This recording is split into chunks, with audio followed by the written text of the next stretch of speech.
Hello all, welcome to Prashanti పాఠశాల.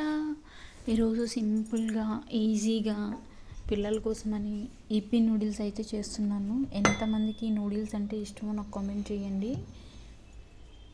అప్పటికప్పుడు ఇన్స్టెంట్గా బ్రేక్ఫాస్ట్ ఏదైనా ఉందంటే అది నూడిల్సే కదా. మా చిన్నప్పుడైతే మేము ఒక చెంబుడు వాటర్లో నూడిల్స్ మసాలా పౌడర్ వేసి దగ్గరగా బాయిల్ చేసుకొని తినేసేవాళ్ళము. ఇంకా ఎటువంటి ఇంగ్రీడియంట్స్ అయితే యాడ్ చేసేవాళ్ళం కాదు. ఇప్పుడు రకరకాల నూడిల్స్ అయితే వస్తున్నాయి కదా. Egg noodles, chicken noodles, mushroom noodles అని, వెజ్ నూడిల్స్ అని రకరకాలుగా చేస్తున్నారు కదా.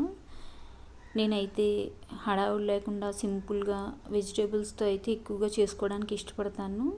మనం ఇలా వెజ్ని నూడిల్స్ కింద చేసుకున్నప్పుడు బాయిల్డ్ ఎగ్స్ లేదా ఎగ్ స్క్రంబుల్స్ ప్రిపేర్ చేసుకొని ఫైనల్గా కలిపేసుకుంటే చాలా బాగుంటుంది.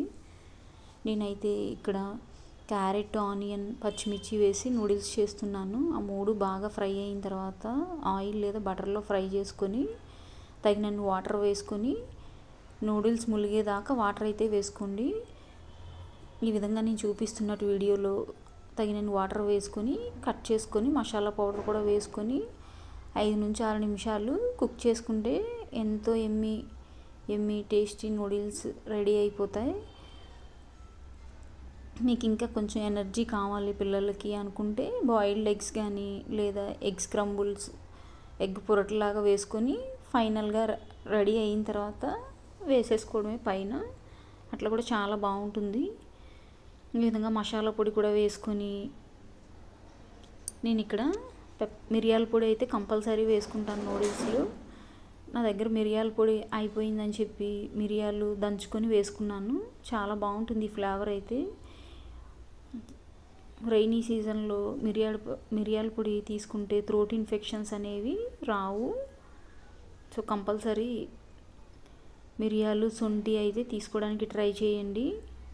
ఈ విధంగా నూడిల్స్ మసాలా పొడి వేసుకొని మూత పెట్టేసుకుందాము.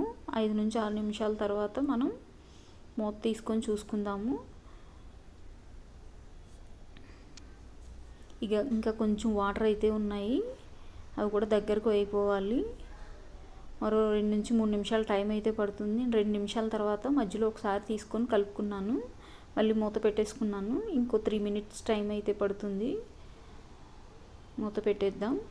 ఇంకో 3 మినిట్స్ తర్వాత మనం మూత తీసి చూద్దాము. ఆల్మోస్ట్ వాటర్ అనేవి దగ్గరకు వచ్చేస్తాయి, నూడిల్స్ అనేవి కుక్ అయిపోయి ఉంటుంది. సూప్ నూడిల్స్ కావాలనుకుంటే ఈ స్టేజ్లోనే స్టవ్ ఆఫ్ చేసుకొని పెప్పర్ పౌడర్ యాడ్ చేసుకోండి. లేదు మాకు డ్రై నూడిల్స్ కావాలనుకుంటే ఇంకా వాటర్ అనేవి మొత్తం తగ్గిపోవాలి, అస్సలు వాటర్ ఉండకూడదు.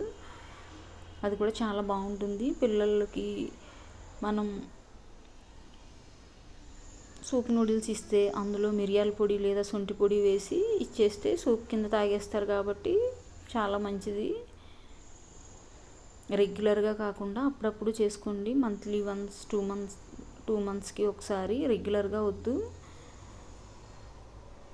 సో ఈ విధంగా ఫైనల్గా కొంచెం సూపీ నూడిల్స్ పిల్లల కోసం తీసుకుని నేనైతే డ్రై నూడిల్స్ చేసుకున్నాను.